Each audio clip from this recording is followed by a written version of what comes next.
This is probably the most requested trick tip I've ever had. The 360 kickflip, by which I mean the original one, obviously, comes in two different forms. And I differentiate them based on the most significant person I can think of who did them historically. So first of all, we have the Lindgren one, named after Hans or Has Lindgren. And that involves a more typical kickflip setup, both feet in the middle. Nowadays, that's predominantly done most by Tori Zoltan. The benefit of that is it comes quite high, but for me, I've always found that a little bit inconsistent, a little bit twitchy. So I prefer the second version, which I'm going to kind of link with Christian Seawalt because he's one of the earliest people I can find doing this trick. This involves a very different stance and actually owes more to the 180 kickflip than the regular kickflip.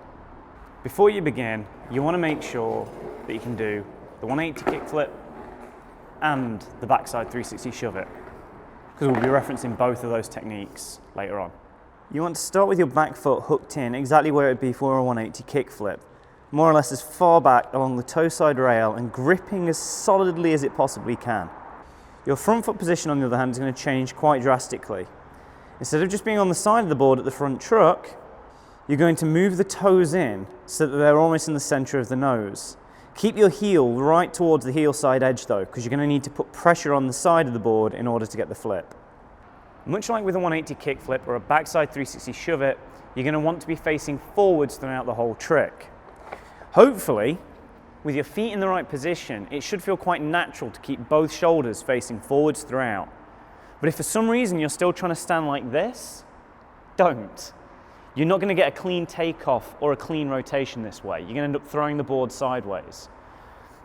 Keep everything open and facing forwards throughout. Something else I'd like to point out. Look at my back foot. It's still hooking in. This is still a kickflip trick.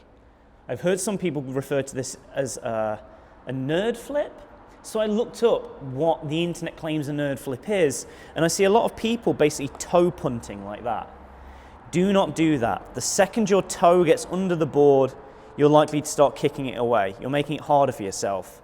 Make sure the back foot stays gripped in, flipping it like a kickflip using just the side of the foot here. Unsurprisingly, when you've got used to the change in foot position, the core technique to this is not that different to the 180 kickflip. Your front foot still just acts as a block, not really getting involved in the trick much at all. Only on this one, because your foot is much further forward on the nose, it gives you a better position to launch forward. You can press off that front foot to jump, and that also helps you lift up the back end in order to get enough rotation. That means that the vast majority of the actual flip itself is going to come from the back leg. That's why having this hooked in and anchored so tightly is so important. Hopefully, from this low camera angle, face on, you'll be able to see exactly how this trick works. My front foot, as I said, is just going to push down, and that's what I'm going to push off from to jump forward to stay with the board. The back foot is going to have to not only come across like a kickflip, but come round in this direction, and most importantly, kick up diagonally in order to get enough flip that I can roll away from this.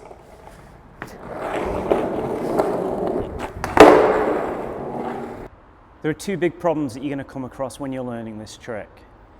The first one is relatively simple to overcome, and that's not flipping the board enough. The board landing upside down, even if it's completed the 360. What's causing that is the back foot movement. In order to get more flip on any of these pineapple flip variations, anything that comes from that original 180 kickflip, you have to lift the back foot up in a diagonal. If you're just kicking across, you're going to get lots of spin but not enough flip. You have to make sure that back foot comes upwards in order to launch the board into the air and get that bit more flip. The second problem is a little bit more difficult to overcome, and that's not getting enough rotation. For a long time, I would do these slightly short, catch them to pivot, and come round to forwards. I actually don't mind the way they look. They're quite nice. So what you want to do is, as you do the flip, expect the board to come short. Keep your eye out for it, and come down back foot first. because if you get it right, you can catch on the back wheels and wind around the rest of the way. That actually makes it look quite smooth.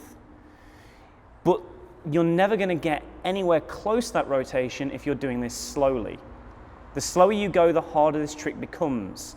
So find yourself a big space and go at it as fast as you dare. You can't be a wimp on this one. You've got to go at a relatively decent speed to get it the whole way around. Because I love proving a point, and you've got to bear in mind I've been doing these for a very long time. This is what it looks like when I try one going super slow. It takes so much effort, and I have to really fling that back leg out to get it the whole way around. In comparison, let's do one going really fast. Hey, super easy. All right, I just watched that back and it wasn't fast enough. That was like average speed for me. I know I can do these faster. So, even though this is the worst flaw known to man, let's take it up a step. We're going to do this marvelous style. All right. Time to channel my inner Japanese freestyler. Oh, what am I doing? Hey! Scared myself a little there. Glad I can do that trick. One of the fun things about the 360 kickflip is that it will work on pretty much any board. Doesn't matter what you're skating, you should be able to do this in one way or another. However, you're always going to have to compensate for some sort of variable. For instance, longer boards will take so much more work to get the whole way around. But then on the flip side, if you go down to really short boards, like the flip side, which was like 26.5 inches long, they'll go so easily that they'll be really difficult to control. Similarly, nose angle plays a big part of this. A steeper nose will make the takeoff feel unwieldy and heavy. A flat nose will make it feel so light that it becomes effortless, but you stand more of a chance of the nose scraping into the floor on the takeoff. However, the biggest variable, no matter what the deck is the truck stiffness. Because stiff trucks will kickflip easier because they tumble more.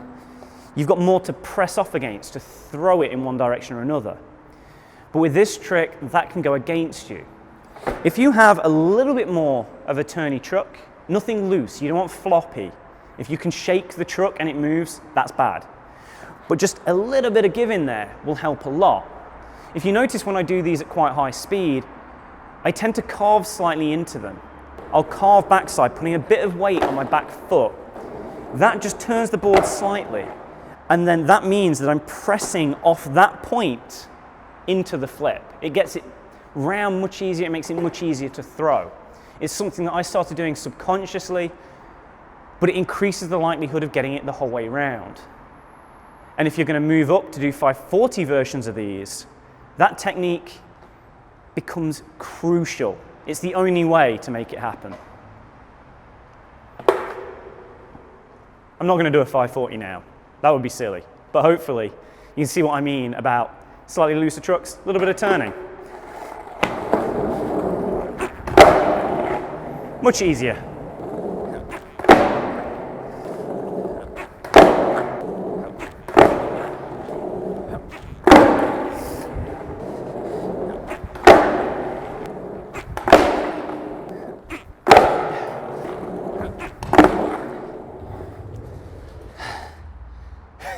Weirdest piece of camera ever, but I just learned something. Turns out doing them slowly enough to fit in such a tight space as this shot, not only does it make them more difficult, but to make it work, you've got to jump so far forward and squat so deep on the landing that actually doing that many 360 kickflips has just really hurt my knees. Just go faster. Make it easier on yourself. Don't do this. Slow 360 kickflips are not fun.